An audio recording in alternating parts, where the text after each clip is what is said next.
Kıymetli izleyenler, herkese merhaba. Yayınıma hoş geldiniz. Şöyle bir tane avizemiz var. Bunun montajını yapacağız. Tabii şöyle bir göstereyim yakından. Şöyle bir avizemiz.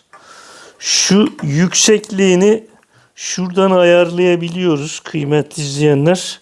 Şuna bastığımız zaman şöyle bunu mesela oynatabiliyoruz. İstediğimiz ayarı verebiliriz.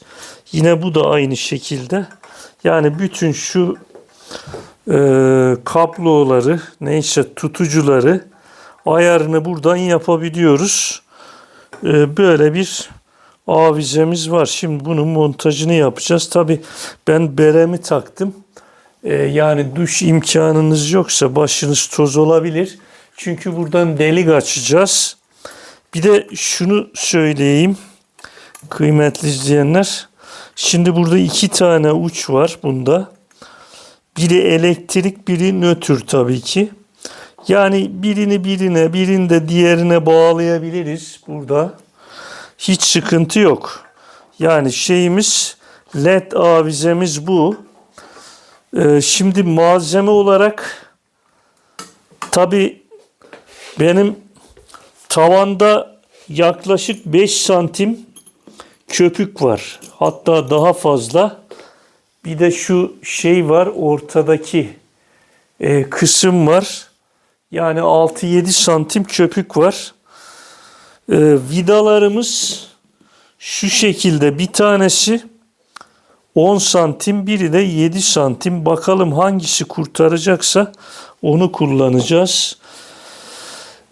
Bir de ne yapıyoruz? Tabii ki ben işaretlemeyi yaptım.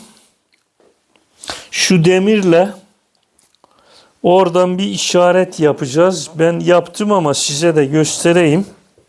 Şimdi kablo bizim şuradan geliyor. Yani matkapla deleceğimiz zaman şu civarda kablomuz var. Buradan delmeyeceğiz. Şu şekilde bunu tutuyoruz. Ben kontrol kalemiyle buradan şey yaptım. Köpükleri deldim. Şimdi matkapla, bakınız, siz bir kalemle buradan işaret koyabilirsiniz şu şekilde. Ve bundan sonra da bu işaretten sonra matkapla delebilirsiniz. Şimdi delme işine geçelim. Burada beton delici ucumuz var. Matkaba taktık. Tabii 8'lik bir uç taktık buna. Bakalım delebilecek miyiz? Şimdi önce bir deliğimizi açalım.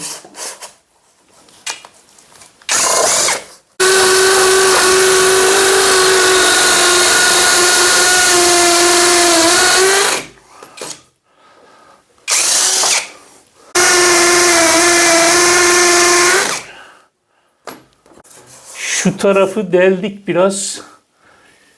Burası kaydı. Burada bir sıkıntı oldu. Uç bu tarafa doğru kaydı. Tabii ben de bunu bu tarafa kaydırdım. Şuraydı işaret yerimiz. Tam ortalı olmayacak ama hayırlısı.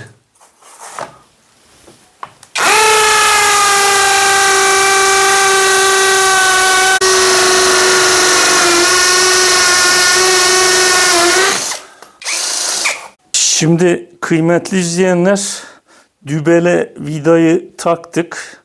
Bunu çakacağız. Açtığımız deliklere çakacağız. Ondan sonra vidayı tekrar çıkarıp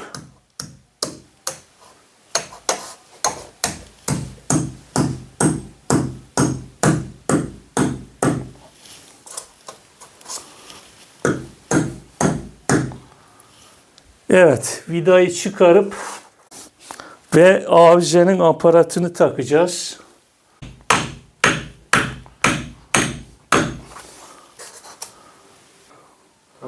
Dübeli çaktık, vidayı söküyoruz.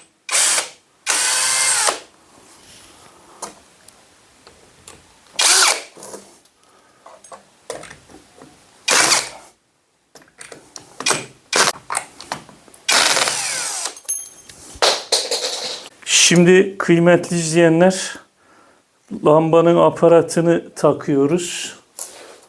Tekrardan şu şekilde. Bakalım vida ne kadar girecek. Tabi biraz uzun ama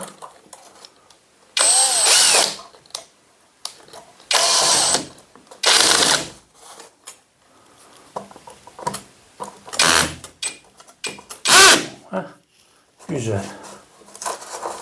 Evet, bu girdi. Bayağı güzel oldu.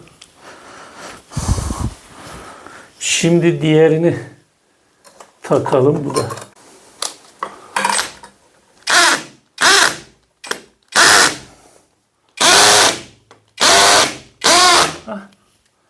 Evet. Şimdi aparatımızı yerine vidaladık. Çok da güzel, sağlam oldu.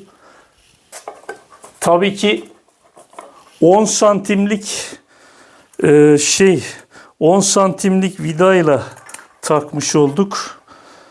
Kıymetli izleyenler, şimdi kabloyu bağlayacağız. Bunun birini de diğerine bağlamamız yeterli. Yani fazla nötr fark etmiyor. O şekilde bağlayabiliriz.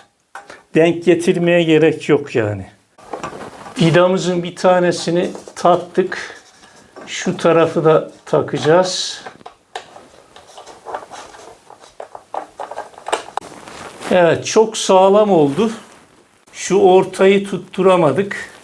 Şurada bir problem vardı. Çok sıkmaya da gerek yok. Evet.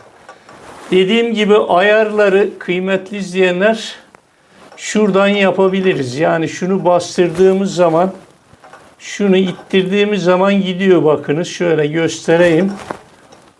Evet, bakınız. Şurası yukarı gitti. Şimdi ayarlayacağım. Şöyle. Bas şunu.